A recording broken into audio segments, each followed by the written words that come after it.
Premier League to be won this season. Of course. They need to do some business, surely. Of course there is, but there's also many examples in a January window when, right, we need to do something very quickly. Let's get it done. And if it's the wrong player, that can set you back for a summer transfer window, particularly if you spend big money in a January transfer window on someone that's not your first choice. If it works out and they win the league, fantastic. If it doesn't work out and they don't win the league, slight problem. You can't go for your long-term target in the summer because you've actually spent this much money on that other target already. So you're going to be a little bit compromised come the summer transfer window. So they do have to weigh all of these things up. And as I keep saying on the show many times, and it's not just to do with Arsenal, these clubs always focus on a summer transfer window. That's how they plan their recruitment, 1, 2, 3 years ahead. January is usually a reactive window. If they've got lots of injuries, I guess you can say, yes, Arsenal do have that. Jesus is out, Saka is out. Saka, though, will be back Fans will before say the Arsenal end of the react. season. It's a reactive window, Of course, react. of course. But fans will also say, what are they doing? Are they just sitting there? Of course they're not. Of course they want to do something. It's not like they're just saying, let's just wait for the summer. Just carry on, see what happens. OK, fine. Of course they're not going to do that. All right. What about people leaving Arsenal, Michael?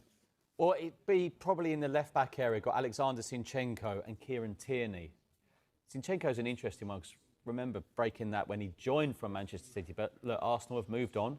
And Lewis Skelly's performance against Spurs the other night, and I know they love him ever so well. They've got Julian Timber, haven't they, at left-back? Calafiore can play there as well. They've got cover, haven't they? Yeah, and we know there's interest from Celtic and Tierney. There's been interest from Dortmund in Zinchenko. But you've got a bit more on Tierney and Celtic, haven't you? Yeah, look, I mean, Celtic definitely want him.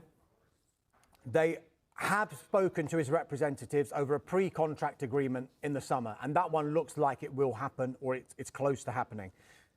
With 6 months left on his contract, Arsenal had the option to extend for a further 12 months.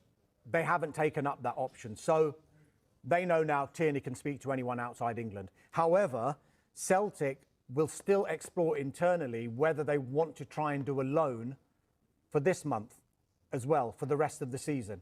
Now, the Champions League might have a say in that. If they reach the knockout stages, then they'll have extra fixtures, and I think then they will want to bring in Tierney as soon as possible. If they don't get to the Champions League knockout stages, then there is a strong possibility where they'll think, well, we've got enough for the league, there's a big enough lead, we can wait for Kieran Tierney until the summer.